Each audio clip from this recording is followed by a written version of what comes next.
origin of the reserve force in the Philippines began way back in the pre-colonial period, year 1521, when Rahal Lapu-Lapu, the chieftain of the Mactan Island in Cebu, rallied his troops and defeated Ferdinand Magellan and the Spanish invaders. Rahal Lapu-Lapu and his townsfolk became the very first reservists that saw action in defending the Philippines. The presidency of Manuel L. Quezon became the avenue of the first enactment of the reserve force.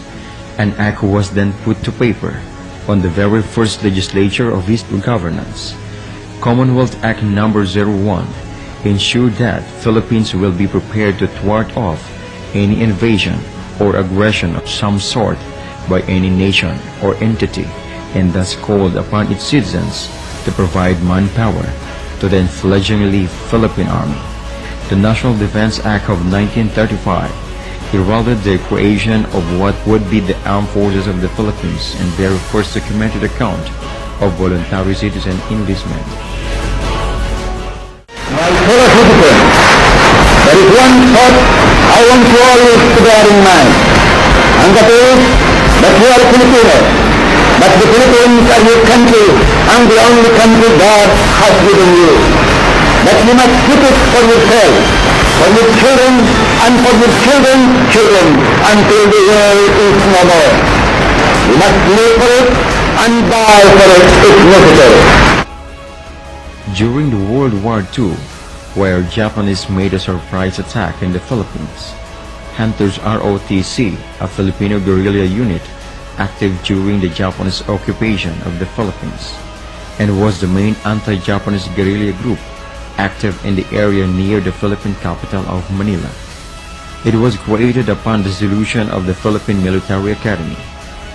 Cadet Terry Adevoso refused to simply go home, as cadets were ordered to do, and began recruiting fighters willing to undertake guerrilla action against the Japanese.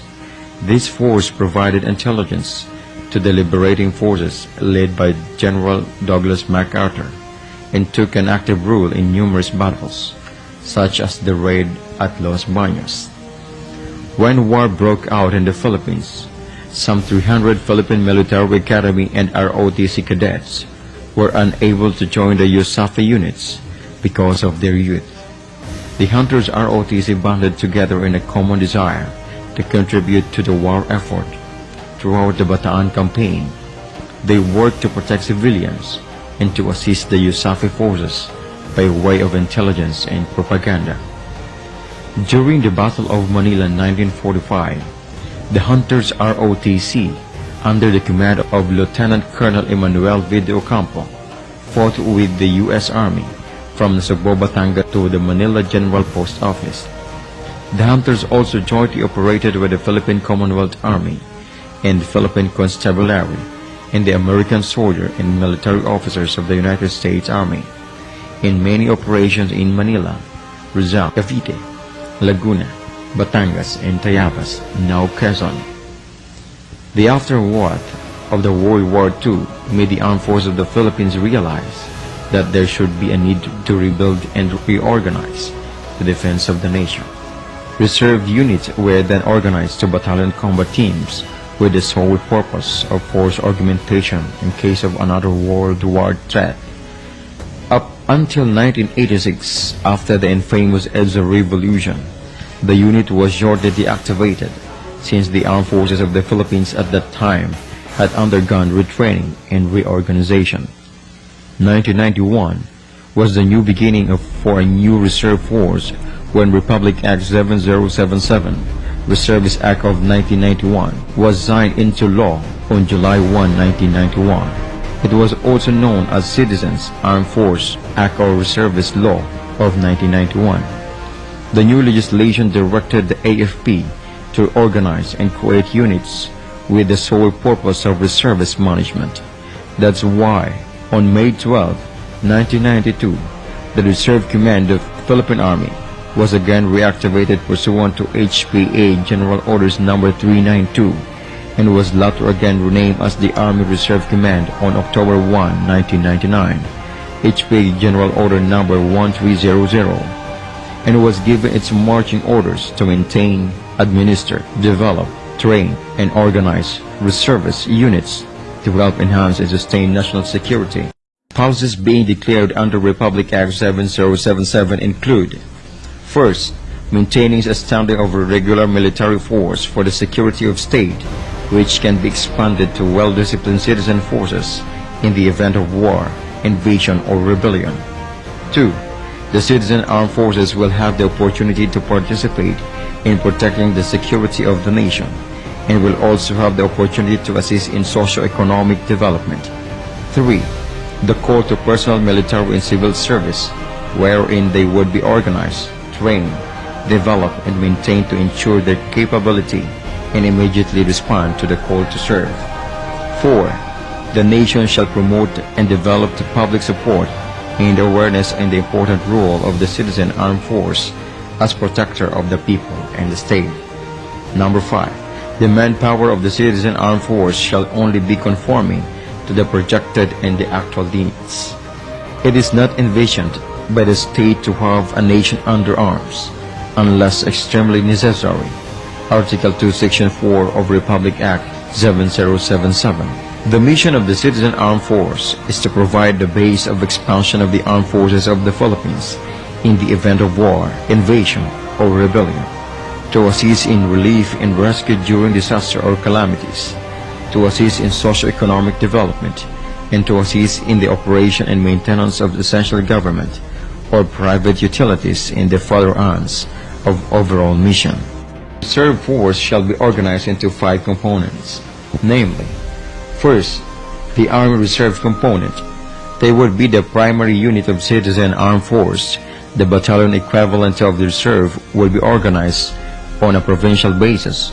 Reserve units of the brigades and division equivalent would be organized on a regional basis. Their organizational structures and manning should be prescribed by the Secretary of National Defense. As much as possible shall conform to their existing civilian organization. 2. The Air Force Reserve Component. 3. The Navy Reserve Component. 4. The AFP-wide Technical Reserve Component. And 5. The Affiliated Reservists.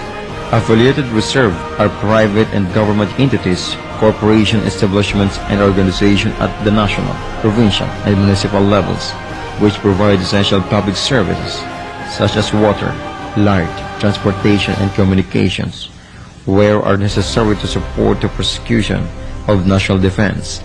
Plans or to meet an emergency shall be organized as affiliated units of the reserve force. Citizen soldiers are being categorized by the following. First, Category Reserve, composed of able-bodied reservists whose age is between 18 years and 35 years inclusive. Second Category Reserve, those whose ages are between 36 and 51 years provided that they are physically fit. Third Category Reserve are those who age above 51 and physically fit. Reserve forces are being classified according to their operational readiness for immediate deployment and utilization, which are the following. First, Ready Reserve. They are mostly composed of citizen soldiers belonging to First Category Reserve and others.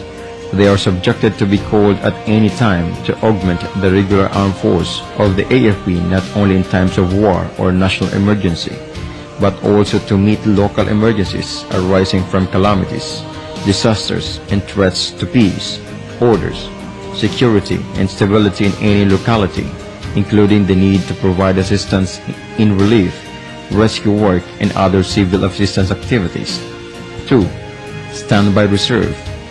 These are mostly composed of citizen soldiers belonging to Second Category Reserve and Third Category Reserve, except as provided in this Act.